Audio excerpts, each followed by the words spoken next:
Breaking news. Tirupati Vedic యూనివర్సిటీలో మరోసారి చిరుత సంచారం భయాందోళనకు గురిచేస్తుంది. రాత్రి వర్సిటీ అకాడమిక్ భవనం ఎదుట పొదల్లో చిరుత సంచరించింది. చిరుత సంచారాన్ని అక్కడి సిబ్బంది తమ సెల్ ఫోన్లో రికార్డు చేశారు. మరోవైపు చిరుతను బంధించడానికి 2 రోజులుగా ఆపరేషన్ చిరుత కార్యక్రమం నిర్వహిస్తూనే ఉన్నారు అధికారులు.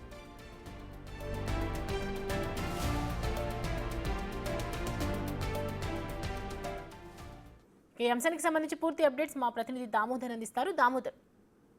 Soumya, Tirupati SV university, vedic university, అదేవిధంగా అగ్రికల్చర్, దీంతో పాటు వెటర్నరీ యూనివర్సిటీ పరిధిలోనే చిరుత సంచారము గత నెల రోజులుగా కొనసాగుతుంది. తాజాగా దీనికి సంబంధించి అటవీ శాఖ అధికారులు ఏదైతే కెమెరాలను ఏర్పాటు చేసి బోన్లు కూడా ఏర్పాటు చేసిన పరిస్థితి. ఈ నేపథ్యంలో తాజాగా వేదిక్ యూనివర్సిటీ ఫెన్సింగ్ వద్దకు చిరుతపులి ఒకటి కదలికలుగా గుర్తించారు. దీంతో పాటు ఏదైతే 2 చిరుత కూనలు ఏదైతే యూనివర్సిటీ పరిధిలోనే ఉన్నాయని కూడా గుర్తించిన నేపథ్యంలో దానికోసం లెపర్డీ సెర్చ్ పేరుతో కొంత గాలింపు చర్యలు కూడా అటు యూనివర్సిటీలోని ఎన్ఎస్ఎస్ విద్యార్థులతో పాటు అటు అటవీ శాఖకు సంబంధించిన సిబ్బంది ఇద్దరు సంయుక్తంగా కలిసి 2 రోజుల పాటు మొత్తం యూనివర్సిటీ మొత్తం ఏదైతే అటు 950 ఎకరాల పరిధిలో యూనివర్సిటీ పరిధిలో ఎక్కడైతే ఇటు చెట్లు ఉన్నాయో, గుబురుగా చెట్లు ఉన్న ఆ ప్రాంతంలో కూడా పూర్తి స్థాయిలో అటు తనిఖీలు నిర్వహించారు. కానీ ఎక్కడ చిరుతపులి జాడలైతే కనిపించలేదు. కానీ ఏదైతే ఇటు శేషాచలం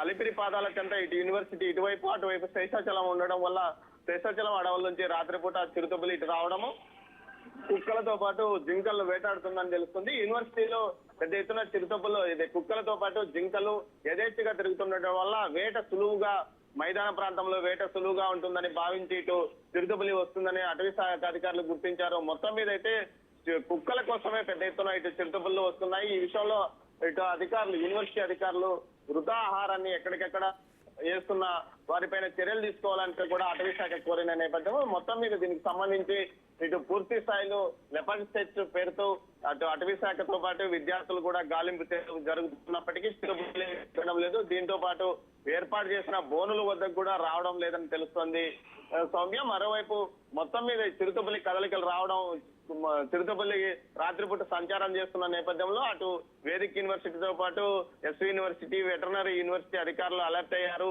రాత్రి 6:30-7 గంటలు దాటితే లోపలికి నుంచి బయటికి హాస్టల్స్ నుంచి ఎవరు బయటికి రావద్దండి, తెల్లవారుజామున 7 గంటల తర్వాతనే బయటికి రావాలంటూ కూడా నిషేధాజ్ఞలు విధించిన పరిస్థితి. మొత్తం మీద దీనికోసం అటు ఫారెస్ట్ శాఖ ఇటు యూనివర్సిటీలోని విద్యార్థులు కూడా గాలింపు చర్యలు చేపడుతున్న పరిస్థితి కనిపిస్తుంది Soumya. Thanks for the updates Damodar.